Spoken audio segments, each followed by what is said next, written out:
로마서 8장 30절 말씀 읽겠습니다. 또 미리 정하신 그들을 또한 부르시고 부르신 그들을 또한 의롭다 하시고 의롭다 하신 그들을 또한 영화롭게 하셨느니라. 아멘.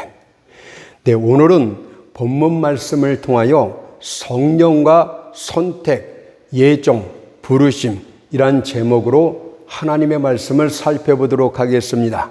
성령과 선택, 예정, 부르심. 오늘부터는 구원 여정의 8단계를 순차적으로 살펴보는 시간을 갖도록 하겠습니다. 첫째, 구원의 첫 출발점인 선택입니다. 사람들은 택함 교리를 좋아하지 않습니다. 특히 알미니안주의자들은 더욱 그렇습니다. 만일 내가 하나님께서 어떤 사람을 특별히 선택하여 구원하셨다라고 말할 것 같으면 그들은 즉시 사납게 눈을 뜬 채 나를 노려볼 것입니다. 그러나 선택 교리는 여러분이 인정하든 안 하든 명백한 사실입니다. 저는 그들이 선택 교리를 싫어하는 이유 중에 하나가 그 의미를 잘못 알고 있기 때문이라고 생각을 합니다. 그들은 마치 하나님이 두 사람을 비교 분석하여 좋은 쪽의 사람을 택한 것이 선택 교리인 것처럼 생각을 합니다. 그러나 그것은 선택 교리가 전혀 아닙니다. 생각해 보십시오. 과연 사람들 가운데 하나님이 기뻐 받을 만한 사람이 어디 있단 말입니까? 로마서 3장 10절 12절을 보니까 의인은 없나니 하나도 없으며 깨닫는 자도 없고 하나님을 찾는 자도 없고 다 치우쳐 한 가지로 무익하게 되고 선을 행하는 자는 없나니 하나도 없다고 말씀하고 있지 않습니까? 거룩하신 하나님 앞에선 모든 사람들은 마치 난로에서 떨어진 불씨처럼 발로 밟아 없애버려야 될 존재일 뿐입니다. 그러니 선택을 그런 관점에서 생각하지 마십시오. 그런 관점이라면 단 한 명도 하나님이 선택할 사람이 없습니다. 성경이 말하는 선택 교리라는 것은 모든 사람들이 다 멸망받아 마땅한 존재이지만 그럼에도 불구하고 하나님께서 그들 가운데 얼마를 불쌍히 여기사 구원의 은총을 베풀기로 작정하셨다는 뜻이 선택 교리의 특별한 일반적인 의미입니다. 따라서 하나님의 선택을 받은 구원받은 자라면 마음과 뜻과 생명을 다해서 하나님을 송축해야 될 줄 믿습니다. 크게 할렐루야를 부르는 중에 시편 135편 1절 4절의 말씀처럼 할렐루야 여호와의 이름을 찬송하라. 여호와께서 자기를 위하여 야곱을 자기의 특별한 소유로 택하셨음이로다 라고 찬양해야 될 줄 믿습니다. 야곱은 지렁이 같은 야곱, 정말 하나님 앞에 미운 것밖에 없는 그런 지렁이 같은 야곱을 상징하고 있지 않습니까? 하나님이 여러분들을 선택하신 사실에 대해서 무조건적으로 겸손한 중에 하나님을 송축하고 찬양해야 될 줄 믿습니다. 그러나 선택받지 못한 자들은 그들이 자신들이 마땅히 받아야 할 응당의 몫을 받은 것 그 자체라는 사실을 기억해야 될 줄 믿습니다. 성경은 선택과 관련하여 리브가의 태중에 있던 쌍둥이 에서와 야곱의 경우를 말씀하십니다. 로마서 9장 11절 13절을 보니까 그 자식들이 아직 나지도 아니하고 무슨 선이나 악을 행하지 아니한 때에 택하심을 따라 되는 하나님의 뜻이 행위로 말미암지 않고 오직 부르시는 이에게로 말미암아 서게 하려 하사 기록된 바 내가 야곱은 사랑하고 에서는 미워하였다 하심과 같으니라. 이것이 성경이 말하는 선택 기준입니다. 하나님께서는 야곱을 선택하셨습니다. 야곱은 선택을 받을 만한 어떤 행위나 조건이나 성품도 없었습니다. 오히려 하나님의 미움을 받을 만한 것들만 가득했습니다. 그럼에도 불구하고 하나님은 야곱을 선택하셨습니다. 그리고 선택받게 되었을 때 그 증거가 무엇인지 아십니까?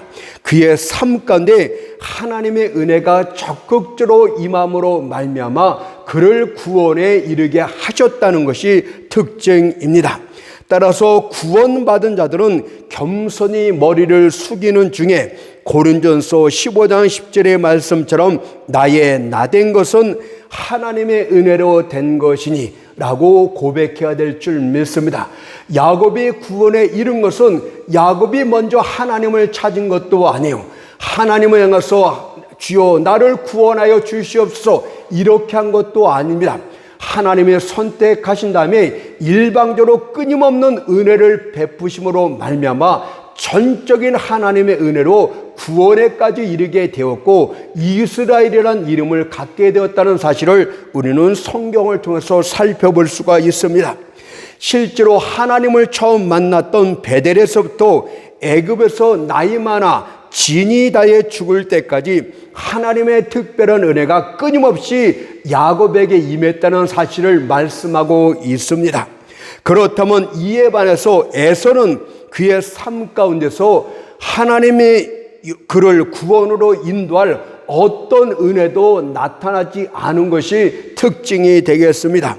그렇다고 해서 하나님이 그를 고의로 나쁘게 만든 것도 전혀 없습니다. 그냥 그가 자기 하고 싶은 대로 자기 마음대로 살게 그냥 내버려 둔 것뿐입니다. 하나님이 그에게 일절 간섭하지 않고 그래 네가 하고 싶은 대로 네 마음대로 살라 이렇게 한 것뿐이고 그래서 우리는 종종 그것을 유기 상태다 이렇게 말합니다. 하나님은 그를 그냥 내버려 두었지만 구원에 이를 만한 은혜를 단 한 번도 그에게는 베풀지를 않습니다. 본문은 그것을 뭐라고 말씀하느냐면 하나님이 에서를 미워하셨다 이렇게 표현합니다. 미워하셨다는 의미를 우리 인간적인 생각으로 생각하지 마세요. 그냥 인간이 죄 가운데 살고 죄를 좋아하는데 그냥 내버려 둔 상태가 미워하셨다고 말씀하는 것이고 하나님이 야곱을 사랑하셨다는 말은 야곱 상태도 에서와 별반 없는 똑같은데 하나님의 적극적인 은혜를 통해서 그를 구원으로 이끌어 주셨다. 그래서 선택은 사랑으로부터 비롯되었고 구원의 모든 것은 하나님의 사랑으로부터 말미암았다. 이렇게 생각하면 되겠습니다. 이것은 여러분의 경우도 마찬가지 아닙니까? 여러분들의 진정한 크리스찬이 틀림이 없습니까? 그렇다면 세상 사람에겐 한 번도 나타나지 않았던 성령의 구원의 은총이 여러분들 삶 가운데서 끊임없이 나타나게 될 것인데 이것이 바로 선택받은 명백한 증거입니다. 다른 은총들은 일반 은총들은 택함 받은 자나 택함 받지 못한 자나 공이 나타나게 되지만 성령으로 말미암은 구원의 은총만큼은 택함 받은 자에겐 적극적으로 나타나고 있습니다. 그러나 택함 받지 못한 자들에겐 성령의 구원의 은총이 전혀 나타나지를 않게 됩니다. 여러분들이 크리스찬입니까? 그렇다면 성령으로 말미암아 여러분들 죽었던 영혼이 다시 살아나게 되고 성령으로 말미암아 새 마음과 새 영을 가진 새로운 피조물로 창조가 되고 또한 보혜사 성령의 위로가 끊임없이 여러분들 삶 가운데 나타나며 성령의 보호하심이 있고 인도하심이 계속적으로 나타나게 됩니다. 정말 하나님을 영원히 배신할 그런 죄 가운데 빠지지 않도록 성령이 철저하게 보호하시고 성령이 저 영원한 천국까지 끊임없이 인도하는 이런 삶이 나타나게 되는 것을 볼 수가 있어요. 우리는 이것을 나중에 살펴보겠지만 성령의 견인하신다. 성령께서 우리를 성화롭게 거룩하게 만들어 가신다. 이렇게 표현을 하는데 그것을 빌립보서 1장 6절에서는 이렇게 말합니다. 너희 속에 착한 일을 시작하신 이가 여러분들에게 착한 일, 선한 일을 시작하신 이는 성령이라고 말하고 있어요. 여러분들이 한 거냐요. 그리스도 예수의 날까지, 마지막 영광의 날까지 이루실 줄을 우리가 확신하노라는 것은 하나님의 선택은 영원한 선택이라 이렇게 말씀하고 있는 거예요. 구원이라는 것은 영원한 구원이라고 말씀하고 있는 것이라고 할 수가 있겠습니다. 따라서 선택은 명백한 사실입니다. 우리의 삶 가운데 성령의 실질적으로 역사하는 것을 보고 그것은 명백한 사실일 수밖에 없어요. 그래서 사실을 밝힐지라는 것은 아무 소용이 없습니다. 선택의 사실이 우리의 생활 가운데서, 우리의 경험 가운데서 명백히 나타나고 존재하고 있는데 그것에 대해서 논쟁하는 것이 무슨 의미가 있단 말입니까? 아마 선택받지 못한 자들은 논쟁하고 싶을 것입니다. 그러나 논쟁의 필요가 없어요. 우리의 삶 가운데서 성령의 역사하는 것이 실질적으로 나타나고 있는데 논쟁할 이유가 무엇이 있습니까? 사실이 존재하고 있는데 논쟁할 이유가 도대체 무엇입니까? 여러분들은 이런저런 이유와 의견을 나타낼 수 있을지는 모르겠지만 그렇다고 해서 사실이 변경되는 것은 결코 아닙니다. 우리는 하나님의 선택이란 반석 위에 구원의 집을 굳게 세워야만 됩니다. 그렇게 해야만 어떤 거짓 유혹이나 이단의 거짓된 말이나 시련 앞에서도 흔들리지 않는 하나님의 사람이 될 수가 있는 것입니다. 마태복음 7장 24절 25절을 보니까 그 집을 반석 위에 지은 지혜로운 사람 같으리니 비가 내리고 창수가 나고 바람이 불어 그 집에 부딪히되 무너지지 아니하나니 이는 주초를 반석 위에 놓은 연고요. 하나님이 나를 선택하셨다는 이 진리, 그래서 성령께서 나의 삶 가운데 역사하는 이 진리 하나만 갖고 있으면 여러분들 구원은 변함이 없기 때문에 어떤 거짓된 이단에게 속지 않게 되는 것입니다. 그렇다면 하나님의 선택 속에는 어떤 관념적인 의미가 있겠습니까? 여기에는 두 가지를 살펴볼 수 있는데, 첫째로 선택은 절대 주권자의 선택이다. 내가 하나님을 선택한 것이 아니라 절대 주권자가 나를 선택하셨다. 그것을 말씀합니다. 요한복음 15장 16절에 보니까 너희가 나를 택한 것이 아니요 내가 너희를 택하여 세웠나니, 여러분들이 하나님을 선택해서 하나님을 믿은 것이 아니에요. 그럴 사람은 한 명도 없고 깨닫는 자도 없고 선을 행하는 자도 없고 하나님을 찾는 자도 없다고 이미 말씀을 드렸지 않습니까? 여러분들 하나님이 택하시고 부르셨기 때문에 여러분들 마음이 움직여서 하나님을 영접하고 하나님 앞에 나아간 것입니다. 절대 주권자 그분께서 일방적으로 우리를 선택하셨습니다. 그래서 성경의 언약을 보도록 하세요. 언약은 양쪽에서 서로 계약을 하는 것인데, 선택된 자들에게 보면 하나님의 약속을 일방적으로 하십니다. 여러분들이 원하지도 않았던 약속을 하나님이 내가 너에게 이렇게 하여 주마, 이렇게 언약이 나타나게 되는데, 이것은 구원과 관련해서 여러분들이 하나님의 선택을 받은 자라고 살펴볼 수가 있습니다.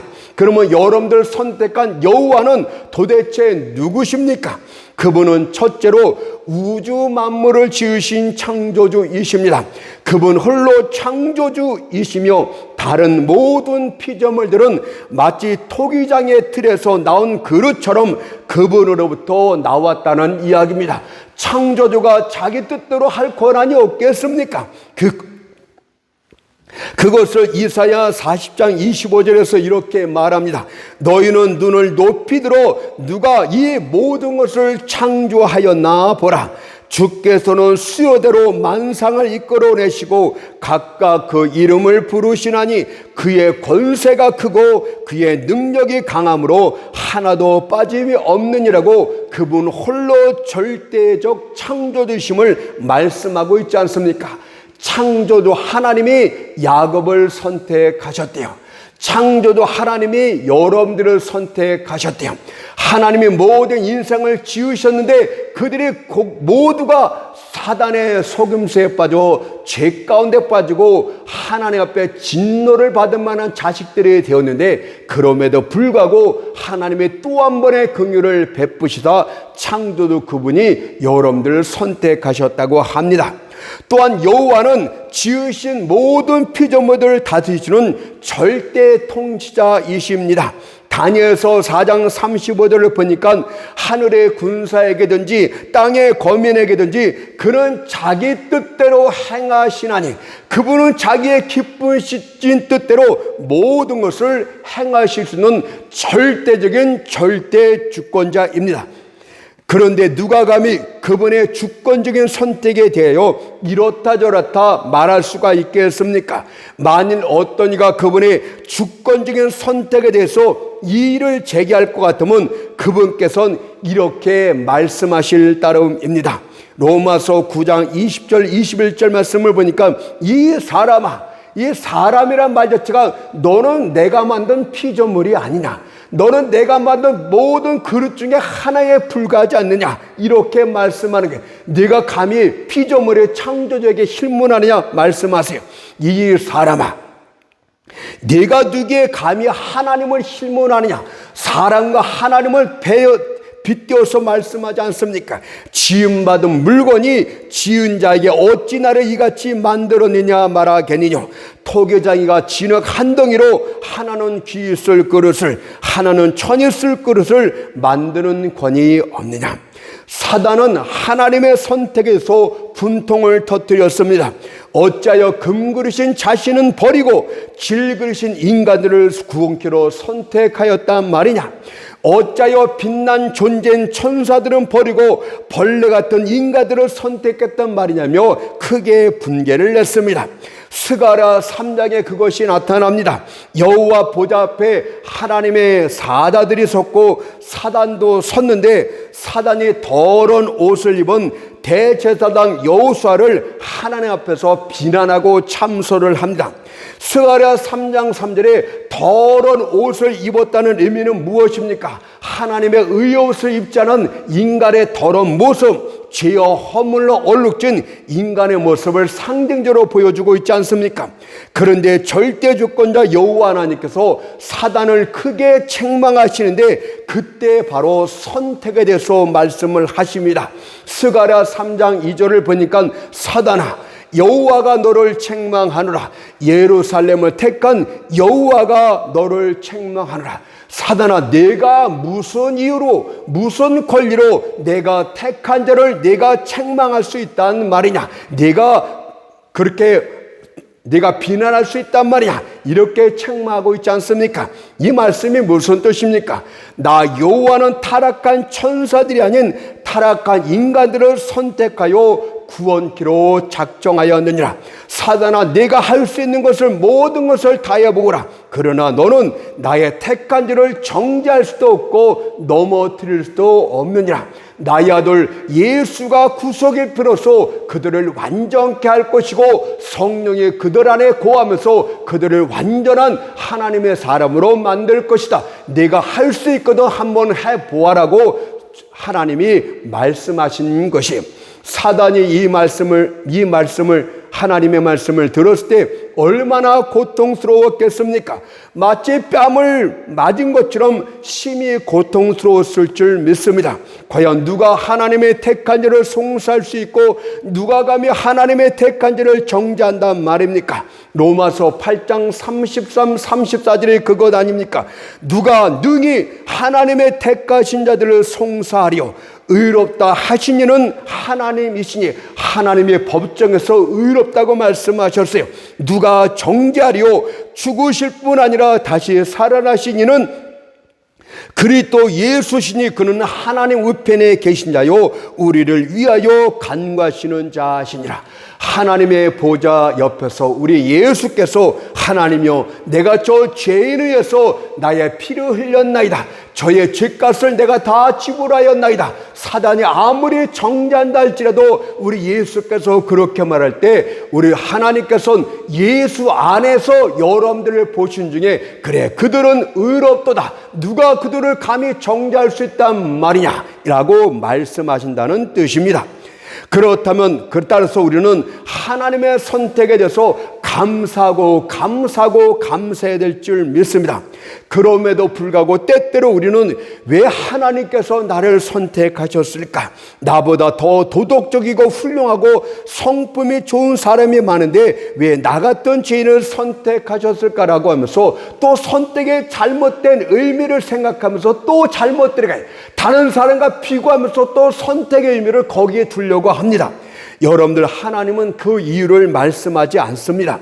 그러나 하나님은 절대 불합리한 분이 아니십니다. 그분의 선택은 절대 잘못된 것이 아닙니다. 그분은 홀로 무한히 거룩하시고 완전히 공의로우시며 지극히 선하십니다. 그 이유가 어딘지 모르겠지만 마지막 날에는 모든 은혜의 비밀이 밝혀지게 될 텐데 그때 여러분은 주님처럼 누가복음 10장 21절의 말씀을 고백하게 될 줄 믿습니다. 옳소이다. 이렇게 된 것이 아버지의 뜻이나이다. 옳소이다. 이렇게 내가 하나님의 선택을 받은 것이 아버지의 뜻이나이다. 옳소이다. 이렇게 선택한 것이 하나님의 뜻인 줄을 내가 깨달았나이다 라고 그렇게 말하는 것이 그렇게 말하게 될 줄 믿습니다. 두 번째의 선택의 관념적인 의미는 은혜로운 선택이었다 이렇게 말씀을 합니다. 하나님께서 이미 말씀을 드렸듯이 리브가의 태중에 있던 쌍둥이 에서와 야곱 사이에서 야곱을 선택하셨습니다. 로마서 9장 11절 13절을 다시 한번 또 읽어보겠습니다. 그 자식들이 아직 나지도 아니하고 태어나지도 않았어요. 무슨 선이나 악을 행하지도 아니한 때에 택하심을 따라 되는 하나님의 뜻이 행위로 말미암지 않고 행위로서 말미암은 것이 아니래요. 오직 부르시는 이에게로 말미암아 서게 하려 하사 기록된 바 내가 야곱은 사랑하고 에서는 미워하였다 함과 같으니라. 선택은 그들의 행위나 어떤 성품으로 말미암지 않고 전적인 하나님의 뜻이었고 하나님의 마음으로부터 나왔다고 말합니다. 과연 태중에 있는 아이에게 무슨 행위가 있겠으며 무슨 성품이 있단 말입니까? 이에 대해서 어떤 이들은 성품이란 예견할 수 있는 것이 아닙니까? 그렇게 말하면서 하나님께서는 야곱의 성품이 어떻게 될지를 미리 아셨기 때문에 선택한 것이 아닙니까? 이렇게 반문을 합니다. 과연 그럴까요? 여러분들이 성경을 가만히 읽어보게 되면 이런 말을 하지 않을 것입니다. 성경을 안 읽어봤기 때문에 이렇게 말하지 않는가 생각이 듭니다.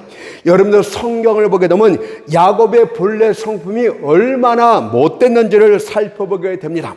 야곱이란 뜻은, 이름의 뜻은 발 뒤꿈치를 잡았다는 뜻이, 남의 발 뒤꿈치를 몰래 잡은 거예요. 이 말은 항상 속임수와 간기로서 남을 넘어뜨리고 남의 것을 빼앗는 찬탈자 같은 성품을 가졌다는 뜻입니다. 그래서 형 에서가 그의 아비 이삭 앞에서 방송되고 가면서 야곱을 비난할 때 그의 못된 성품을 말합니다. 창세기 27장 30절에 보니까 그 이름을 다시 말해서 야곱 찬탈자라 함이 합당치 아니하나이까. 그가 나를 속임이 이번이 두 번째이니다. 전에는 나의 장자의 명분을 빼앗고 이제는 내 복을 빼앗아나이다. 끊임없이 사기꾼적인 기질을 통해서 속이고 남의 것을 빼앗는 자가 야곱의 기질이었어요. 야곱 안에는 하나님을 기쁘게 할 어떤 특별한 점이 없었습니다. 도리어 하나님의 미워하고 싫어하는 더럽고 불결한 것들만 가득했어요. 그러나 하나님이 야곱을 선택하셨다는 의미는 전적인 하나님의 은혜였다는 것을 말하고 있는 게, 그것을 로마서 9장 15절에서 내가 긍휼히 여길 자를 긍휼히 여기고 불쌍히 여길 자를 불쌍히 여기느니라. 내가 여호와가 그냥 긍휼히 여길 자를 긍휼히 여겼대요. 불쌍히 여길 자를 내가 불쌍히 여겼다고 말씀을 합니다. 여러분들, 그래서 고린도전서를 보게 되면 하나님 앞에 선택을 받고 구원받은 자가 없는 자, 불쌍한 자, 약한 자, 이런 정말 가난한 자, 보잘것없는 자들을 하나님이 보시기에 불쌍히 여겼대요. 그냥 내버려두면 세상 가운데서 부자에게 치이고 강한 자에게 치이고 정말 버림받을 그런 마땅한 존재들을 하나님이 불쌍히 여겨서 그들에게 은혜를 주시고 구원 은총을 베푸셨다고 말을 합니다. 하나님께서는 선택한 자를 반드시 새롭게 만드십니다. 성령께서는 그를 하나님의 기뻐할 사람으로 만들어 가신다고 하는데 그것이 성화 아닙니까? 이미 말씀을 들었듯이 지렁이 같은 야곱이 하나님의 기뻐 받으실 하나님의 아들이란 의미의 이스라엘로 만들어 가십니다. 선택한 자를 하나님은 그냥 구원을 시키는 것이 아니고 선택을 하였다면 그를 반드시 그렇게 만들어 가십니다. 창세기 35장 10절을 보니까 내 이름이 야곱이다마는 내 이름을 다시는 야곱이라 부르지 않겠고 이스라엘이 내 이름이 되리라 하시고, 우리들도 마지막 주님 앞에 부르심을 받을 때 내 이름이 죄인이다마는 내가 이제 너를 죄인이라 부르지 않고 예수 안에서 의인이라 부를 것이다, 이렇게 말하게 될 줄 믿습니다. 이것이 바로 선택의 의미입니다. 다음으로는 구원 여정의 두 번째 단계인 예정입니다. 하나님께서는 다니엘에게 마지막 때 일어날 일들을 이상 중에 말씀하실 때 다니엘서 8장 19절의 말씀을 하십니다. 이 이상은 정한 때 끝에 관한 일임이라. 바로 다니엘 때의 일이 아니고 이 세상의 마지막 끝에 정한 일이고 관한 일이래요. 다시 말해서 미래의 모든 일들이 하나님에 의해서 다 결정되었다고 말씀을 합니다. 아무리 뛰어난 선장이라 할지라도 그는 항해 동안에 무슨 일이 일어날지 알지 못합니다. 즐겁게 항구를 출발했다 할지라도 결코 다시 폭우로 돌아오지 못할 수도 있습니다. 그래서 인생은 내일도 못하는 하루살이 인생이라고 제가 자주 말합니다. 야고보서 4장 14절을 보니까 내일 일을 너희가 알지 못하는도다. 너희 생명이 무엇이뇨 잠깐 보이다 없어지는 안개니라. 그런데 왜 여러분들 이렇게 자랑을 합니까? 내가 3년 있다가 뭐가 되고 10년 있다가 뭐가 되고 내일 일을 여러분들이 압니까? 내일 일이 안 되면 한번 내일 무슨 일이 일어날지 한번 말해 보십시오. 그냥 겸손하세요. 여러분들은 하루살이 인생에 불과합니다. 그러나 하나님께서는 우리 인생배가 세상 바다를 향해 나아갈 때 출발한 항구에서 생길 일들뿐만이 아니라 목표로 삼고 있는 항구에서 일어날 일까지도 미리 다 알고 계십니다. 심지어 모든 파도의 높이와 위로 또한 바람까지도 다 알고 계십니다. 모든 것을 다 알고 계시는 예지라는 말은 바로 모든 것을 다 정하신 예정으로부터 나왔기 때문이 아닙니까? 그분이 모든 것을 다 정했기 때문에 모든 것을 아는 것이 아닙니까? 특히 이 같은 예정은 구원 역사에서 더욱 뚜렷하게 나타납니다. 제가 지금 일반 예정을 말하지 않고 이제 구원으로 좁힙니다. 하나님께서는 창세전에 선택한 그의 백성들이 구원에 이를 수 있도록 되어질 모든 일들을 미리 다 정해 놓으셨습니다. 구원받을 시간도 정해 놓으셨어요. 어떤 일은 어린아이 때 하나님의 구원에 이르게 하고 어떤 일은 노년에 하나님이 부르시기도 합니다. 구원받을 방편도 정해 놓으셨는데 이것이 바로 예정입니다. 앞에서도 말씀드렸듯이 선택이 뭐라고 말씀을 드렸어요? 두 사람을 비교하여 좋은 쪽을 선택하는 것이 선택이 아니고 두 사람 다 나쁘고 멸망받아 마땅한데 그냥 하나님이 인간들을 다 썰어버리면 마땅한데 그럼에도 불구하고 어느 한쪽을 특별히 사랑하고 긍휼히 여겨서 구원의 은총을 베푸셨다. 이것이 선택입니다. 따라서 예정이란 무엇이냐면 어떤 사람에 비해서 다른 한 사람에게 하나님의 일반적인 은혜가 계속 더없이 많이 나타났다.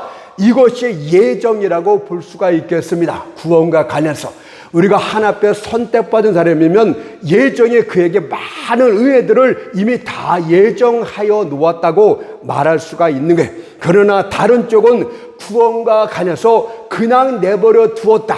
육이다. 이렇게 말합니다. 그것을 로마서 9장 10절에서 내가 야곱은 사랑하고 에서는 미워하였다 함과 같으니라고 말씀하셨어요. 우리는 그래서 예정을 이중 예정이라고 합니다. 이중 예정이라는 것은 예정을 하나의 잣대로 보아서는 안 된다는 뜻이에요. 사람들은 이렇게 하나의 잣대로서 비교할 수 있는 존재가 아니에요. 이중 예정인 것은 두 존재를 나눠야 되는 거예요. 택한 자에 관해서는 하나님이 전적으로 은혜를 베푸셨고 자격이 없음에도 불구하고, 다른 쪽은 그냥 그 상태로 내가 하고 싶은 대로 그대로 하고 거기에 대해서 책임을 내가 져라. 그냥 유기 상태예요. 두 사람을 비교해서는 안 됩니다. 사람 차원에서 보는 것이 아니고 하나님 차원에서 보기 때문에 예정을 이중 예원, 바로 잣대가 틀리다 이 뜻입니다. 만약 여러분들이 이것을 동일한 잣대로서 하나님의 예정을 볼 것 같으면 신학전 혼란에 빠지게 됩니다. 그래서 뭐가 뭔지 잘 모르겠는데 어렵게 생각하지 마세요. 선택과 예정의 의미를 쉽게 생각하면 금방 이해가 됩니다. 둘을 따로따로 하나씩 생각하면 되는 것이에요. 왜냐하면 둘은 처음부터 비교가 안 됐으니까. 하나님 편에서 둘을 따로 생각하시고 둘을 따른 상태에서 대하셨다. 이렇게 보면 됩니다. 먼저 야곱만 떼어놓고 생각함으로써 하나님의 예정을 생각하면 됩니다. 하나님은 야곱을 긍휼히 여기시고 특별한 은혜를 계속적으로 베푸시로 작정하셨다고 말하는데, 이것이 방금 말했듯이 내가 야곱은 사랑했다 이 뜻입니다. 다음으로는 에서만 따로 떼어놓고 생각하세요. 믿지 않는 자와 여러분들을 비교하지 마세요. 저 믿지 않는 자는 똑똑하고 도덕적으로도 나보다 더 낫고 아주 착한 것 같고 정말 명성도 높은데 왜 나를 선택하였을까? 이러면 바로 또 무엇입니까? 선택 교리가 또 삐딱하게 잘못 나온 거 아닙니까? 그렇게 하지 마세요. 그냥 하나님과 나 사이에서 선택을 받았다면 하나님과 나 사이에서만 생각을 했어요. 하나님이 나 같은 죄인을 선택하셨군요. 감사합니다. 여기서 그죄지 옆에 사람보다 내가 못한데 이런 잘못된 의미를 끌어오는 순간부터 혼란을 일으키게 되는 거예요. 그러면 에서도 따로 생각하면 됩니다. 에서하고 택함받지 못한 자, 구원받지 못한 자와 하나님 사이에서만 생각하면 되는 거예요. 여러분들이 관여하는 일이 아니에요.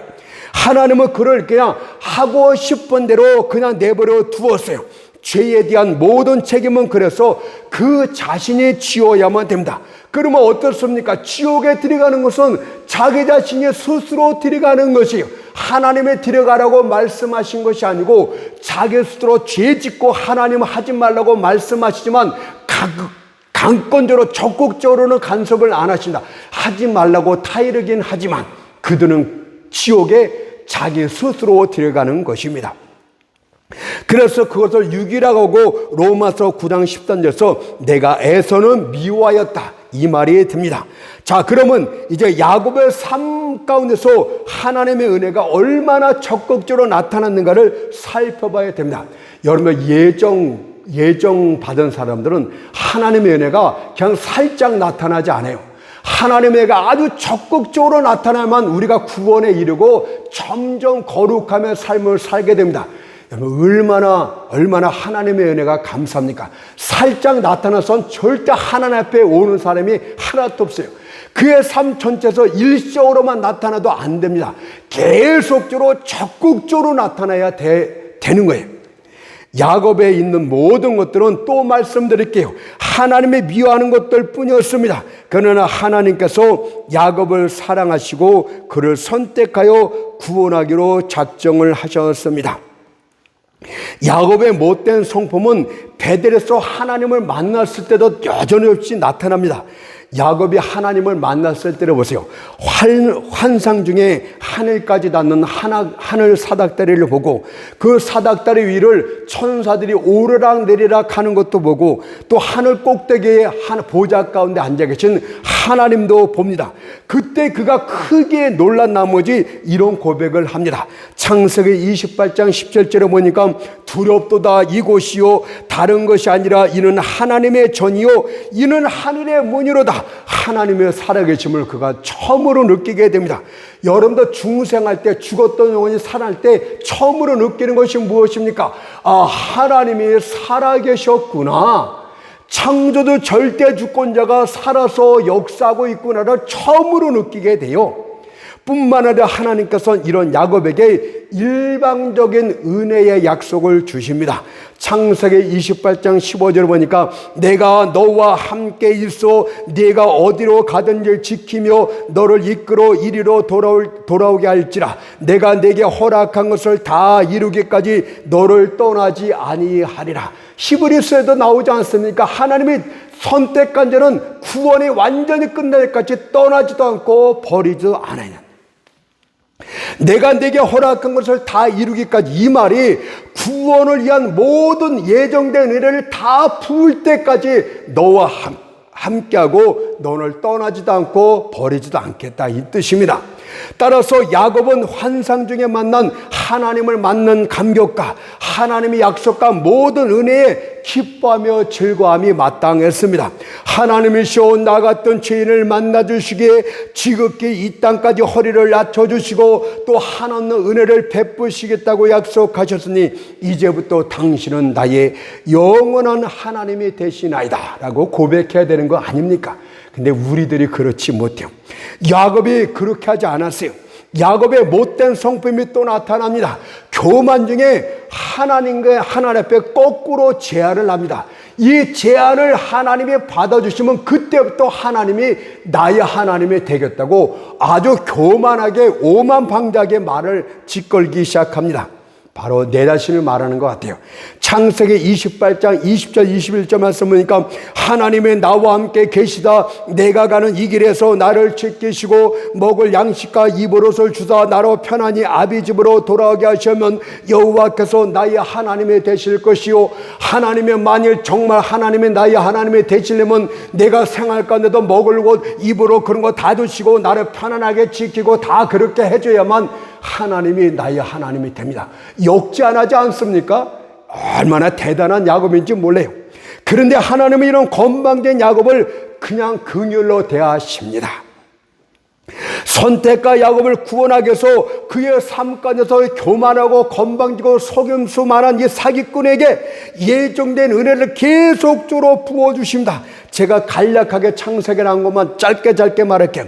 외삼촌 라반의 집에 있을 때 보십시오. 20년 동안 죽을 힘을 다해서 일했지만은 라반이 무려 10번씩이나 품삯을 변형시켜도 야곱을 공수로 만들고 말았으나 빈털터리가 되겠다 이 말이에요. 그러나 하나님의 은혜가 적극 개입함으로 야곱을 큰 겁으로 만드시는 은총을 베푸십니다. 창세기 30장 43절 말씀 보니까 이에 그 사람의 심히 풍부하여 양떼와 노비와 약대와 나귀가 많았더라. 여러분 먹을 양식 입을 그런 째짠 것이 아니고 하나님은 넘치게 은혜를 베풀어 주셨어요. 간섭함으로. 이후로 라반이 시기함으로 자신을 해하려고 하는 것을 보고 그가 밤중에 짐승 떼 두 떼를 거느리고 가족과 함께 도망을 칩니다. 그러자 라반이 그 뒤를 쫓아와서 야곱을 죽이러 갑니다. 그러나 하나님께도 꿈에 나타나 라반에게 그러는 일 하지 못하게 명하십니다. 창세기 31장 29절 보니까 라반이 야곱에게 이런 고백을 해요.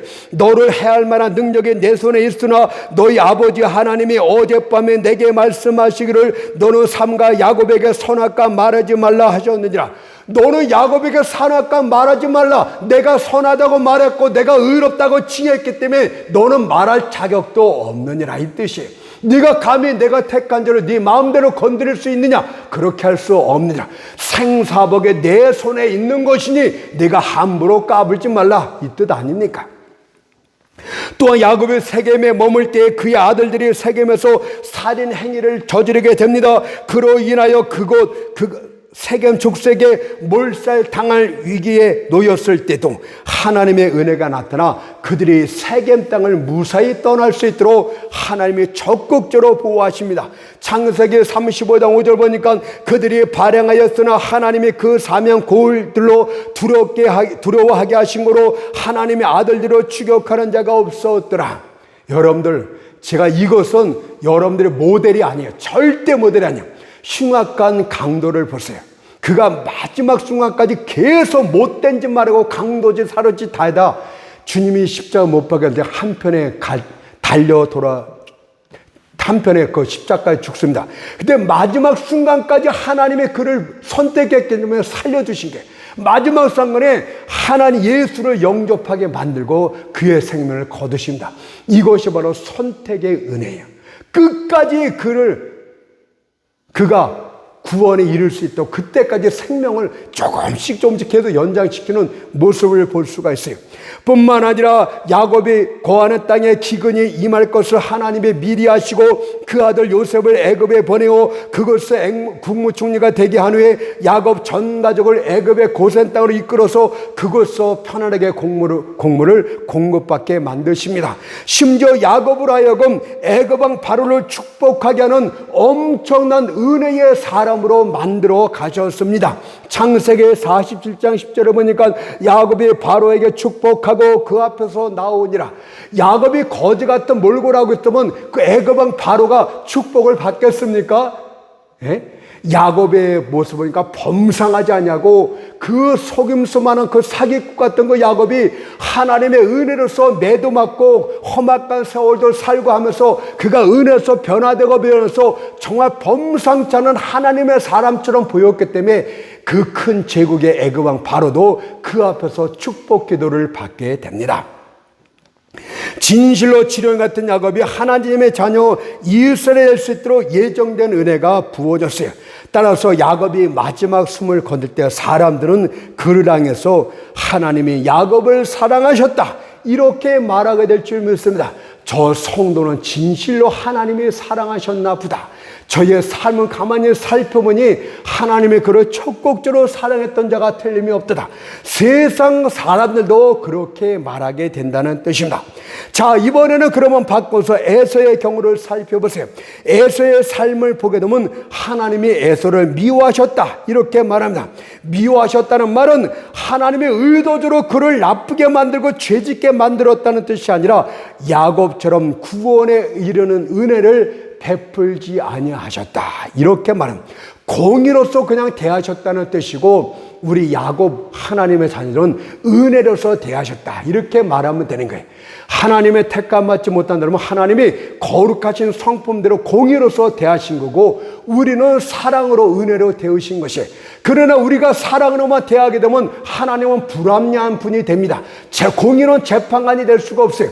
그래서 여러분들 때문에 그 아들 독생자까지도 피 흘려 죽게 만들므로써 공의를 만족시키는 사랑이 여러분들에게 갔기 때문에 여러분들은 하나님 앞에 감사합니다로 시작해서 죽을 때 감사합니다로 끝나야 됩니다. 이 에서에게 실제로 세상적인 축복이 없었던 것이 아니고 세상적인 축복도 엄청났습니다. 창세기 36장 6절에 보니까 에서가 자기 아내들과 자기 자녀들과 자기 집의 모든 사람과 자기의 가축과 자기 모든 짐승과 자기가 가나안 땅에서 얻을 모든 재물을 이끌고 얼마나 재물이 많았는지 몰라요. 또한 창세기 36장 40절 41절에 보니까 성경을 많이 읽어야 돼요. 그래야 성경을 바랍니다. 12방백의 족장들의 이름이 다 나오기 시작합니다. 제가 다 열거할 수가 없어요. 여러분들 12방백의 족장들이 거기서 그로부터 나라들이 나왔어요. 얼마나 세상 축복을 만나봤습니다. 그럼에도 불구하고 그를 구원으로 이끌 하나님의 특별한 은총은 나타나지 않았습니다. 하나님은 그가 죄 가운데 살 때 그를 간섭지 않고 그냥 내버려 두십니다. 여러분들 죄 가운데서 양심을 버리고 아주 못되게 살아도 잘 돼요. 너무나 잘 돼요. 왜 그렇습니까? 그렇게 말하지 마세요. 이것이 바로 이중 예정에서 유기 상태입니다. 그러나 마지막 날에 그는 공의의 저울에 달려 그의 행위대로 심판을 받게 됩니다. 이것이 바로 하나님의 애도를 미워했다는 뜻으로서 택함받지 못한 자들의 모든 운명들이 이와 똑같습니다. 잘 먹고 잘 살고 돼지들은 그냥 일도 안 하고 먹고 그냥 자고만 해요. 그러나 도사를 위해서 준비된 것뿐입니다. 여러분들, 택함받은 하나님의 예정된 은혜가 그들을 구원으로 이끌고 택함받지 못한 자들은 각기 저지른 죄악의 행위대로 심판을 받게 됩니다. 이 선택과 예정의 의미를 구약과 신약을 통해서 정확하게 알게 되면 마태복음 25장의 마지막 날에 나오는 그 심판의 의미를 어렴풋이 알게 된다. 오른편에 있는 택한 자들과 왼편에 있는 불택자의 경우를 의미를 알게 돼요. 주님이 왜 그렇게 말씀하시는가? 먼저 오른편에 있는 택자들에 대해서 이렇게 말씀하십니다. 마태복음 25장 34절을 보니까 그때의 임금이 그 오른편에 있는 자들에게 이르시되 내 아버지께 복받은 자들이여 나와 창세로부터 너희를 위하여 예비된 나라를 상속하라. 여러분들, 택한 자들은 잘나서 택함 받고 그런 것이 아니래요. 창세로부터, 피조물이 존재하기 전부터 영원하신 삼위일체 하나님만 계셨던 그때부터 창세로부터 하나님이 그들을 예비한 나라가 있대요. 창세전에 그들을 선택하셨고 상세전부터 그들을 위한 천국이 예비되었다고 말씀한 것이지, 선택과 예정이 전적인 하나님의 주권적인 의뢰로서 되었다는 사실을 오른편에 있는 자들에게 말씀하고 있지 않습니까? 창세전부터 예비된 나라를 상속하라. 아멘. 여러분들이 잘나서 천국에 가는 것이 아닙니다. 그러면 왼편에 있는 불택자들의 경우는 어떻습니까?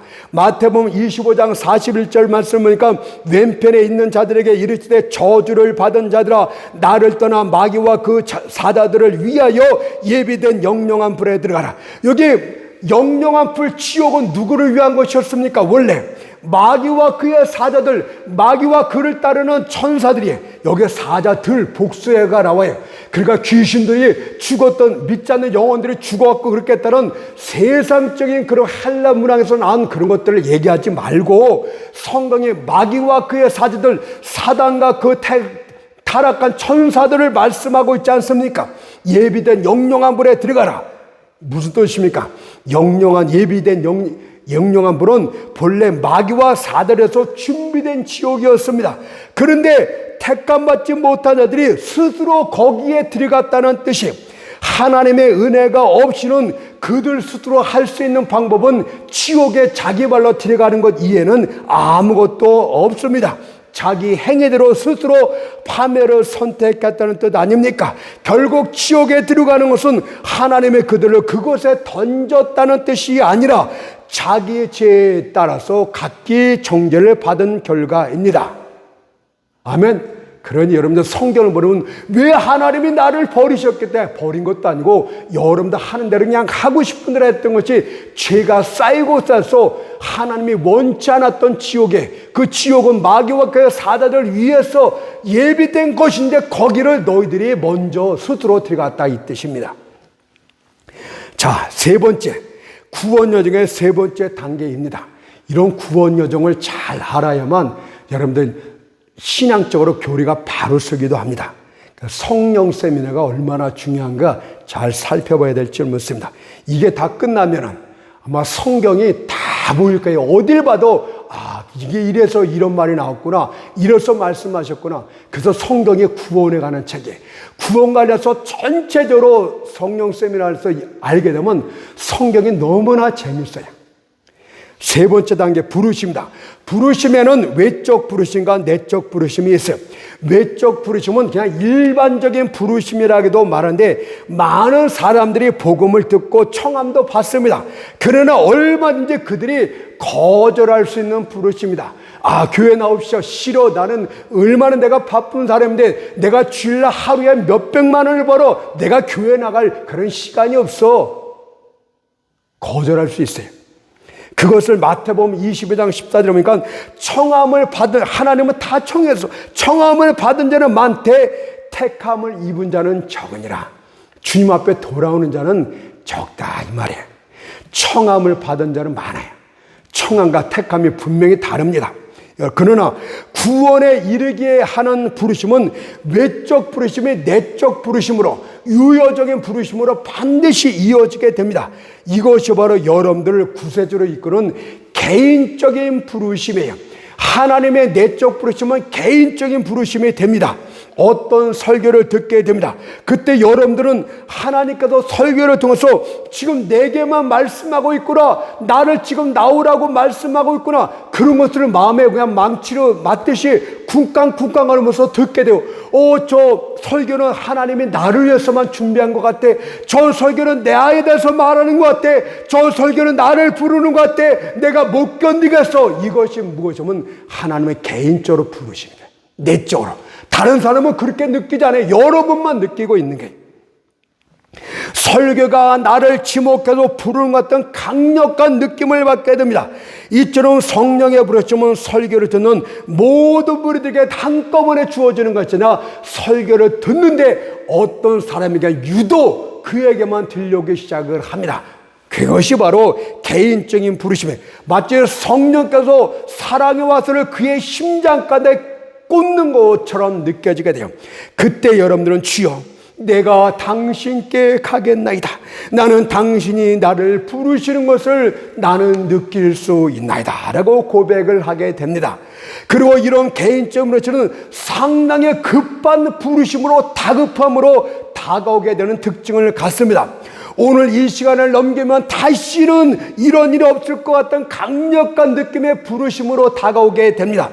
일반적으로 죄인들을 설교를 통해 부르실 때 그들은 항상 내일 올게요, 다음에 올게요, 이 정도로 합니다. 그러나 택함 받은 자들은 내일이 없어요. 성령께서 오늘 부르시게 됩니다. 히브리서 3장 7절 말씀대로 그러므로 성령이 이르신 바와 같이 오늘날 너희가 그의 음성을 듣거든. 이것은 성령께서 오늘 여러분들에게 강력하게 부르십니다. 내일은 사단의 시간이고 사단의 달력입니다. 내일은 그냥 망상이고 꿈입니다. 내일 올게 하고서부터 내일 운서는 하나 없어요. 가보면 그때 보면 지옥에서 그때 고개를 들고 성령의 내적 부르심은 항상 오늘 다급하게 강력하게 옵니다. 삭개오가 뽕나무였을 때 삭개오야 속히 내려오라, 내가 오늘 너희 집에 유하여야 되겠다. 그 말씀을 성령으로 이끌었다면 그때 삭개오가 속히 내려오지 않습니까? 내가 너희 집에 유하여야 되겠다. 성령께서 오늘 내가 네 마음 가운데 유하여야 되겠다. 너의 영적 성전에 성령께서 거하여야 되겠다. 속히 내려와라. 속히 삭개오가 내려옵니다. 성령의 불이 거의 다 끝나갑니다. 좀 많으니까 빨리빨리 하는데도 그러네요. 성령의 부르심의 방법에는 어떤 것들이 있을까요? 말씀을 통해서 부르시고 고난을 통해서 부르십니다.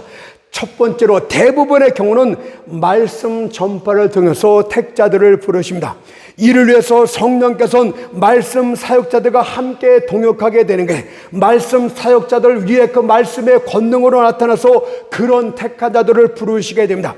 그런데 택함 받은 자들이 여러분들 목회자가 어느라고 조금 항상 게으른 목회자 때 있다 할지라도요, 택함 받은 자가 오게 되면 그때만큼은 그날 설교만큼은 뜨겁게 나갈 수도 있어요. 죄송한 말입니다. 성령께서 역사함으로써 설교자를 멋있게 만들려고 하는 게 아니라 택자를 구원하기 위해서. 그런데 택한 바들이 너무 멀리 떨어져 있어서 은혜의 말씀의 자리에 오지 못하고 있습니까? 그러나 성령님은 많은 방책이 있어서 그들을 은혜의 말씀의 자리로 다 이끄십니다. 어떤 때는 이미 말씀을 때 세례장 삭개오처럼 호기심을 유발시켜요.